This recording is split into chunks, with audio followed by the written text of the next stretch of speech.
Bowls have you won? Me? Yeah.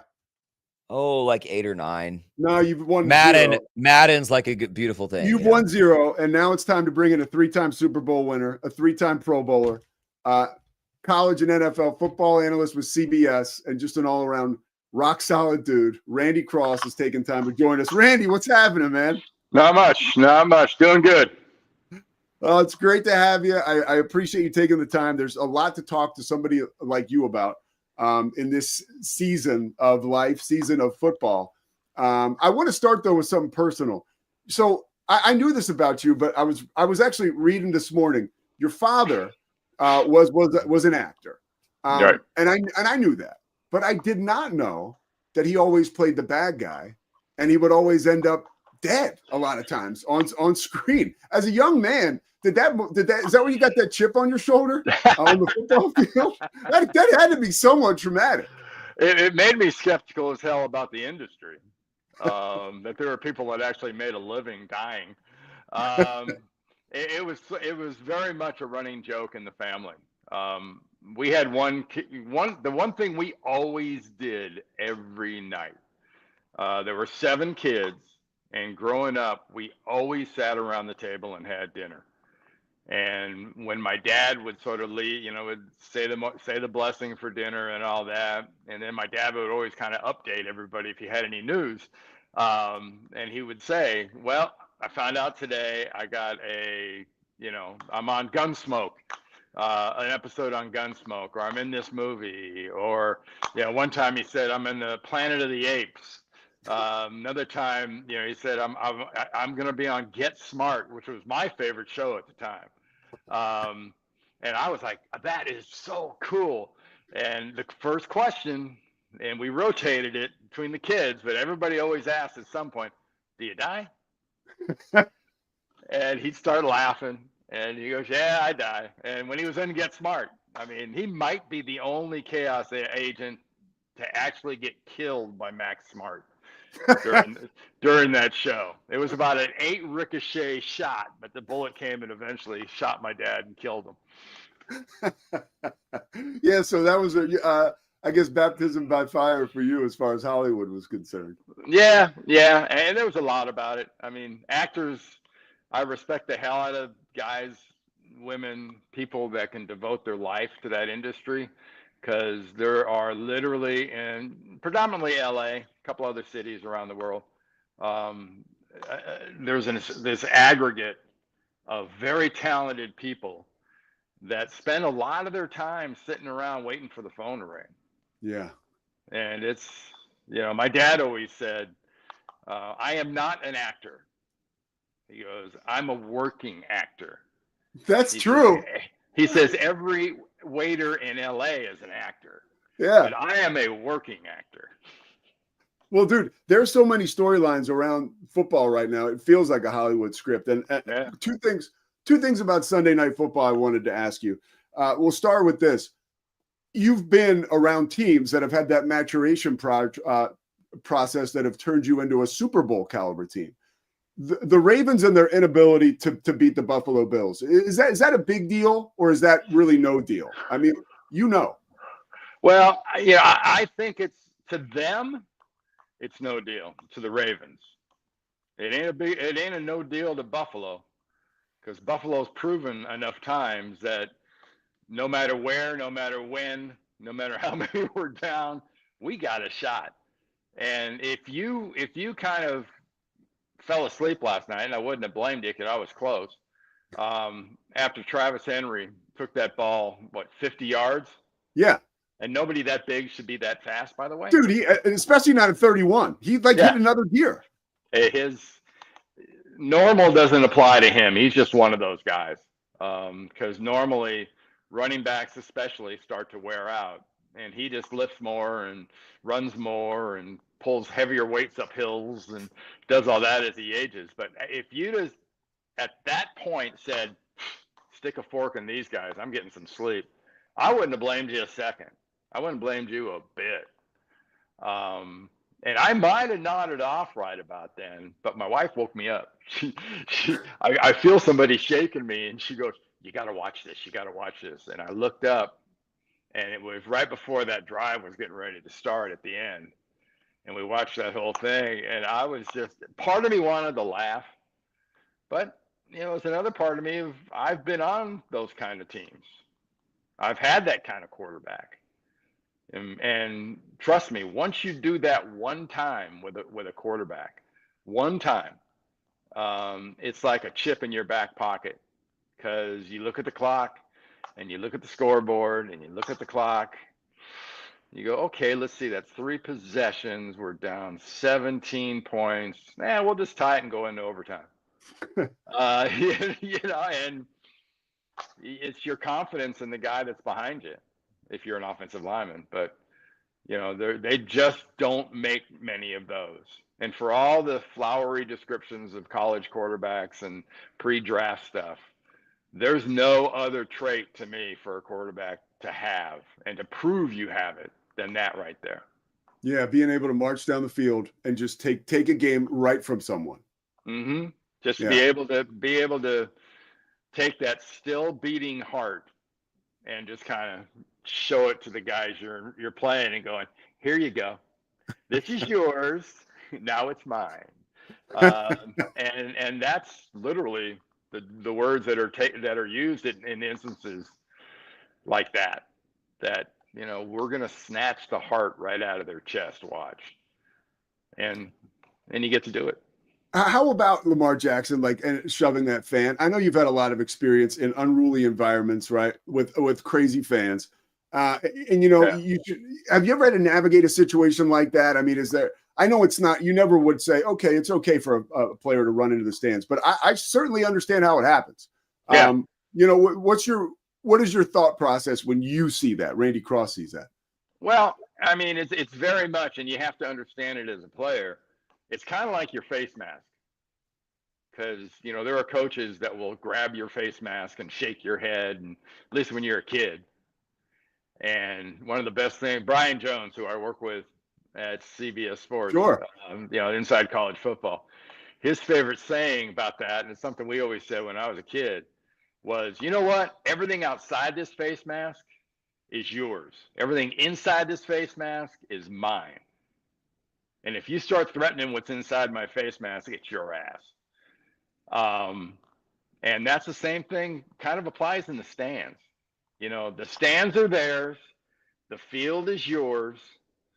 And really, if you start mixing those things up, if a fan comes on the field, he's got to expect, A, security's going to get him, and B, if he's trying to confront a player there's going to be an issue. And I think vice versa. You can't guarantee security in an NFL stadium. You don't have enough security in an NFL stadium for a guy that, if you go into the stands and there's a confrontation, it's going to take a minute to break it up. Yeah. Yeah. It can get ugly. Yeah. Yeah. So I don't know. I think at some point Lamar also, and he's one of the most talented. He's one of the most kind of thoughtful, introspective. He's got all the positives going for him, and he's patient. He's got the patience of Job, because how many years has it been now that he either ends the year or during the year is reminded about, well, you can't really close. You don't really finish that well. You're talented. You throw for a lot of touchdowns, but you're not winning these close games. And to his credit, he just shuts it off. Somewhere he's got to have a scream room or something in his house where he can vent. Or a really good therapist, right? I agree. I totally agree. Well, I want to ask you a little bit about Micah Parsons, and we're in Texas here, and a lot was made of that situation, and probably should have been. What's it like, or I guess how much does it mean for Micah to have a fresh start in Green Bay? And that's the first question for you. How much do you think it means to him? Because you've been there when stars have entered your locker room, right? Yeah. And they have to, especially a championship locker room like yours. What's that like for a player to get a fresh start? It's fantastic. Besides the obvious, we always start with the money these days, and that money was pretty obvious. I think the best analogy I'd give you is my 6th year.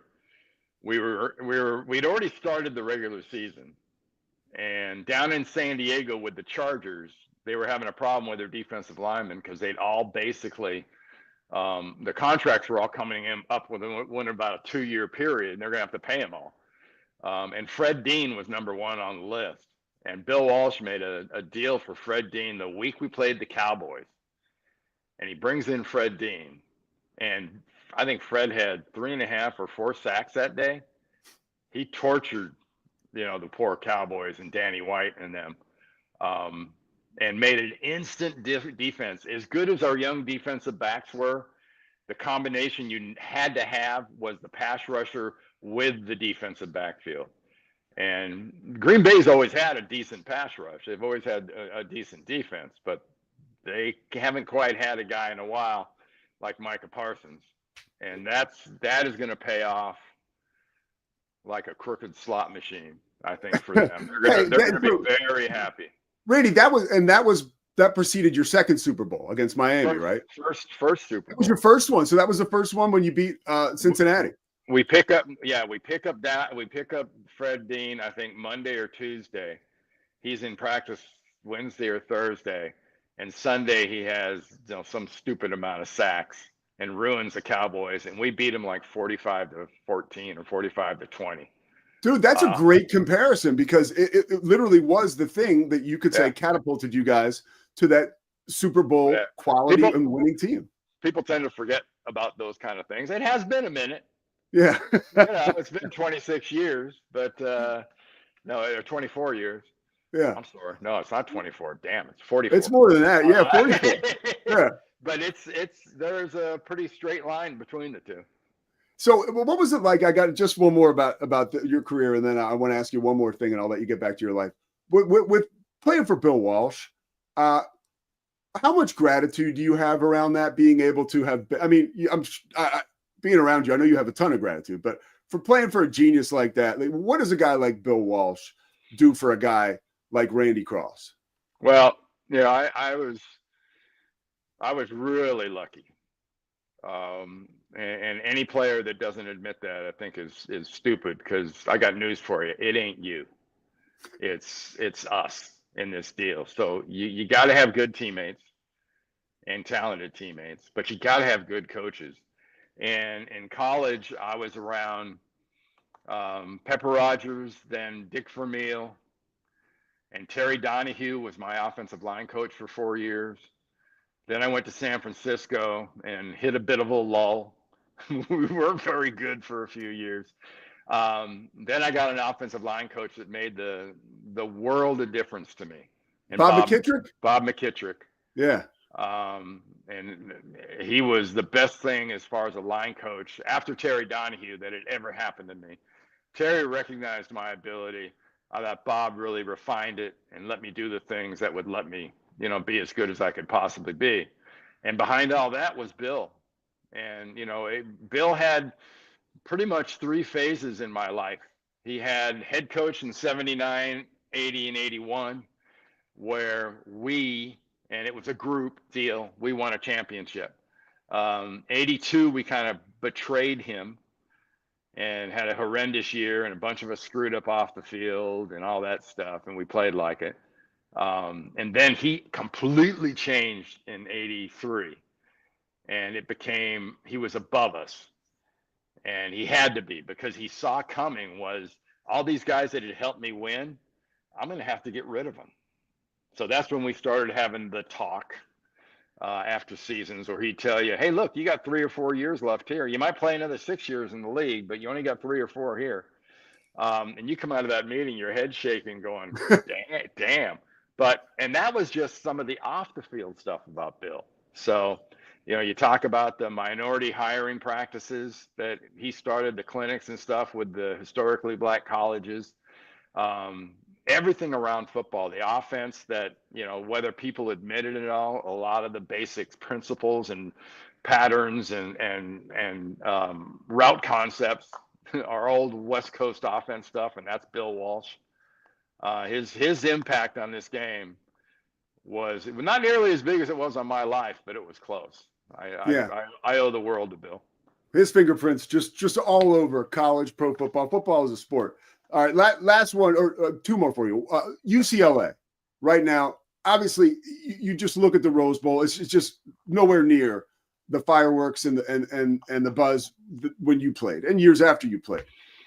What does it take for a school like UCLA to get back in the fray, right? To become a team that's thought about again as a top 25 team? Is it because, it's a state school, it doesn't have the type of like NIL opportunities? What are your thoughts on that? Oh, I don't know. University of Texas is a state school last time I checked, based in the capital of Texas. Yeah. And I'm pretty sure Ohio State, well, it's a state school. So yeah, that's a public school.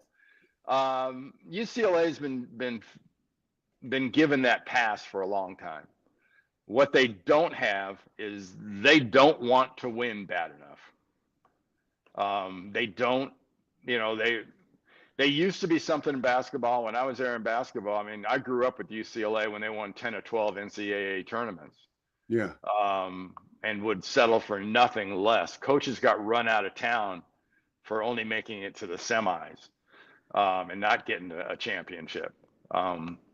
It really kind of hurts. I think I've always viewed it in two ways, and this will be a quick answer, or the end of a long answer to a short question. Recruiting. I don't care if you're paying people or not. Recruiting has got to be a little easier when you're bringing kids into Brentwood / Hollywood / Beverly Hills and whatnot. I mean, just that area has got to be easy to recruit to. I don't care what anybody tells you. And if you ask anybody that's coached there, it's a definite plus. The biggest problem they have, to me, they don't have that Phil Knight. They don't have that T. Boone Pickens. They don't have that array of oil billionaires in their back pocket that Texas has. They don't have that same array of billionaires that Alabama has.